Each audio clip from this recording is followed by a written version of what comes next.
ایک صحابی ہے، یا رسول اللہ میرا باپ میرے مال کو خرچ کر دیتا ہے، مجھ سے پوچھتا نہیں ہے، تو ہم نے کہا بلاؤ اسے۔ ان کو جب بلایا گیا تو اس نے پوچھا کیوں بلا رہے ہیں؟ کہ تیرے بیٹے نے شکایت کی۔ تو ان کو اتنا دکھ ہوا، انہوں نے چند اشعار پڑھے دل ہی دل میں، زبان پہ نہیں، دل ہی دل میں، اور مجلس میں آ گئے۔ جب پہنچے دربار رسالت تو جبریل آئے ہوئے، یا رسول اللہ اللہ تعالیٰ کہہ رہے ہیں اس کا مسئلہ بعد میں سنیں، اس سے کہیں وہ شعر سنا جو تو نے بیٹے کے گلے میں کہے ہیں، اور اب تیری زبان سے ادا نہیں ہوئے پر تیرے اللہ نے سنے۔ تو آپ نے اس سے فرمایا اچھا بھی تیری گل تو میں بعد سنوں گا، تو پہلے وہ میں نے شعر سنا۔ انہوں نے کہا اشہد انک رسول اللہ، میں گواہی دیتا ہوں آپ اللہ کے رسول ہیں۔ یا رسول اللہ میں نے دکھ میں چند اشعار زبان سے نہیں دل ہی دل میں دہرائے تھے، اور آپ کے رب نے عرشوں پہ سنا، واقعی آپ کا رب بھی سچا اور آپ بھی سچے۔ آپ نے کہا کیا کہا تھا؟ کہا میرے بیٹے جس دن تو پیدا ہوا ہم نے اس دن اپنی ذات کے لیے جینا چھوڑ دیا، ہم نے تیرے لیے زندگی کا سفر شروع کیا، تجھے ٹھنڈی چھاؤں میں بٹھانے کے لیے گرم ہواؤں سے لڑا، تمہیں ٹھنڈی ہواؤں سے بچانے کے لیے برفانی راتوں میں کام کیا، تیری ایک مسکراہٹ دیکھنے کے لیے ساری ساری رات تڑپا، ساری رات اپنے آپ کو کوہلو کے بیل کی طرح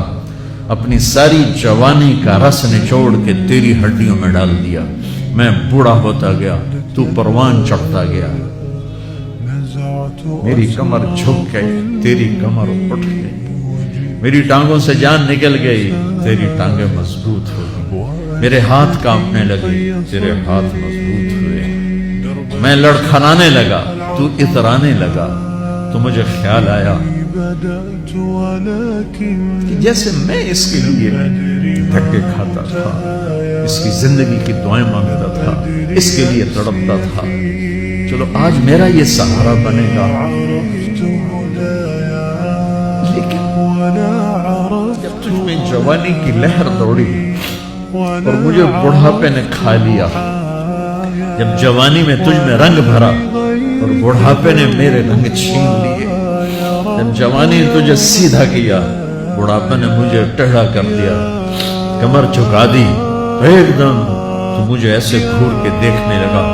تیری آنکھیں ماتھے پہ چڑھ گئیں اور تو مجھے یوں دیکھنے لگا جیسے میں نوکر ہوں، تو باپ، تو مالک۔ تو میں نے اپنی 30 سالہ زندگی کو جھٹلا دیا کہ ہاں میں باپ نہیں ہوں، میں نوکر، یہ میرا سردار، اگر یہ بیٹا ہوتا تو یوں تو نہ کرتا۔ اس نے میری راتوں کے تڑپنے کو بھلایا، میرے گرمی سردی سے لڑنے کو بھلایا، کولو کے بیل کی طرح میرے چکر کاٹنے کو بھلایا، اپنی خوشیوں کو دفن کر دیا اپنے سینے میں، قبرستان بنا دیا اپنے سینے کو، اپنی خواہشات کا اور اپنی خوشیوں کا، اور آج تو مجھ سے ایسے بات کرتا ہے جیسے میں نوکر ہوں اور تو میرا آقا ہے۔ اچھا میرے بیٹے میں نوکر سہی، تو سب، پر میں تیرا پڑوسی، تو بندہ پڑوسی سے پوچھ ہی لیتا ہے کیا حال ہے، کوئی ضرورت تو نہیں، اتنا ہی پوچھ لیتے۔ دیکھو میں آج رو رہا ہوں، یہ بڑے دردناک اشعار ہیں، میری اردو میں اتنی وسعت نہیں ہے کہ میں ان اشعار کا درد سمجھ سکوں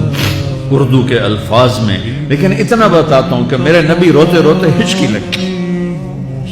اتنا روئے۔